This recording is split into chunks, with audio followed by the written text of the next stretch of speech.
Assalamualaikum warahmatullahi wabarakatuh. Terima kasih kerana masih menonton di channel YouTube amba Jamin Hassan, YouTuber rakyat.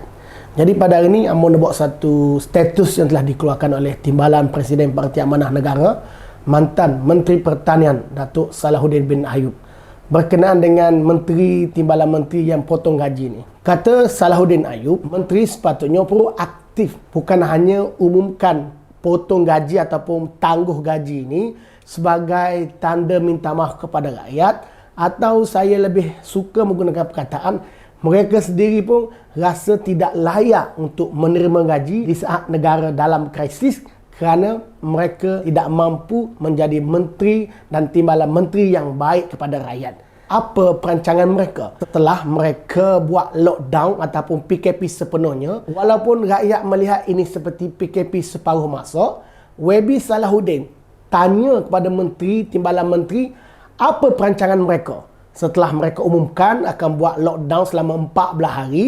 Kerana kita lihat, adakah benar ianya lockdown selama 14 hari ataupun sama seperti tahun lepas, yang ini hampir 3 bulan. Jadi apa perancangan kerajaan melihat kepada situasi hari ini dalam keadaan huru-hara ataupun dalam keadaan yang tidak teratur? Ialah bayangkan tiba-tiba mereka umum PKP. Sebelum ini Perdana Menteri kata tak nak buat PKP menyeluruh kerana rugi. Nah, tiba-tiba secara terkejut, mengejut buat PKP. Dalam keadaan tergesa-gesa, mula-mula tutup semua. Menteri Pertahanan dah tutup pintu depan, Menteri MITI buka pula pintu belakang.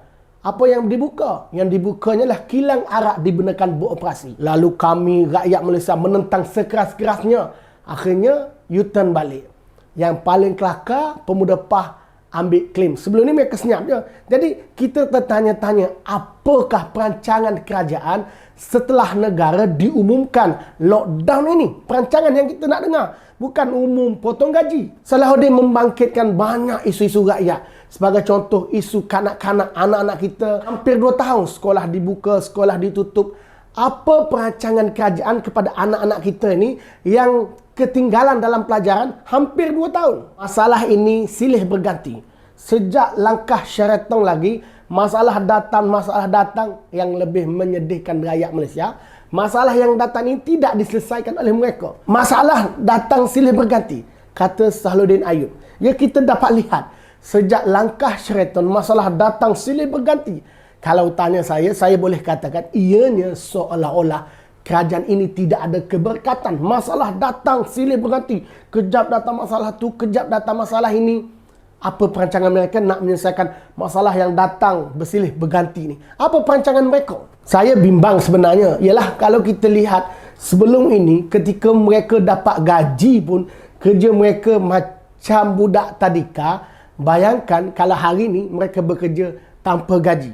Bahkan kita tak kenal pun mereka ni. Ada setengah tu timbalan menteri ni, bila dia timbul? Dia timbul bila hari raya, ada posternya mengucapkan selamat hari raya dan minta maaf. Kita tertanya-tanya, ni mamak mana pula? Jadi ketika ada gaji pun kita tak kenal, dia tak muncul di khalayak ramai dan tak menyelesaikan masalah rakyat yang silih berganti ni. Bayangkan bagaimana mereka bekerja tanpa gaji. Rakyat bukan nak dengar cerita menteri potong gaji. Yelah, kamu nak kelentong rakyat. Kamu potong gaji tapi allowance kamu masih ada. Berapa sangatlah gaji kamu tu berbanding dengan allowance kamu itu. Jadi rakyat tak nak dengar potong-potong gaji ni. Kerana itu hak kamu dah. Kamu tebuk atap, kamu berjaya jadi menteri, jadi timbalan menteri, jadi Perdana Menteri, jadi Menteri Kanan. Rakyat nak tengok cara kamu menyelesaikan masalah negara yang dalam krisis ini. Kalau sekadar kamu akhirnya setelah hampir dekat setahun lebih kamu menjadi kerajaan, akhirnya kamu nak tunjuk, kamu nak buktikan kamu bekerja dengan potong gaji. Inikah cara terbaik kamu menjadi kerajaan? Mungkin kalau mula-mula pandemik, tanda solidariti, kita bersetuju kamu potong gaji. Tetapi hari ini, setelah sekian lama, kamu datang lagi nak potong gaji. Itu pun rakyat masih tertanya-tanya, potong ke tangguh? Kerana kita tengok dalam satu kenyataan, gaji menteri ditangguh. Dipotong ditangguh saya tak tahu. Tetapi saya nak beritahu, rakyat bukan nak tengok menteri potong gaji ke tangguh gaji. Itu adalah hak kamu, portion kamu. Yang rakyat nak tengok apa kerja kamu, apa usaha kamu menyelesaikan masalah dalam negara ini. Adakah kamu baru sedar bahawa kamu tidak layak untuk ambil gaji sebagai menteri kerana kamu tidak buat apa-apa. Kamu tidak mampu fikirkan apa-apa kebaikan untuk menyelesaikan masalah dalam negara kita ketika pandemik ini. Jika kamu sendiri merasakan kamu tidak layak, ya memang kami rasa kamu tak layak dan kami tak kena bukan separuh, hampir semuanya timbalan menteri, dan menteri kita memang tak lihat kamu berfungsi. Sepatutnya bukan ketika ini kamu potong gaji 3 bulan. Sepatutnya sejak kamu ambil kerajaan melalui langkah Sheraton ataupun tebuk atap, kamu sudah tidak layak untuk mengambil gaji. Jikalau kamu ingin mengembirakan hati rakyat, bukan dengan menangguh atau memotong gaji kamu ketika ini. Bukan juga dengan menangguh, memotong gaji dan allowance kamu. Tetapi kamu letak jawatan, tak payah ambil gaji apa-apa pun. Kamu letak jawatan kerana kamu sendiri telah mengesahkan kamu tidak layak untuk mengambil gaji. Tetapi pada pandangan saya, bukan hanya tak layak untuk bulan ini dan bulan depan dan seterusnya bulan depan lagi 3 bulan. Sebenarnya sejak daripada langkah Sheraton.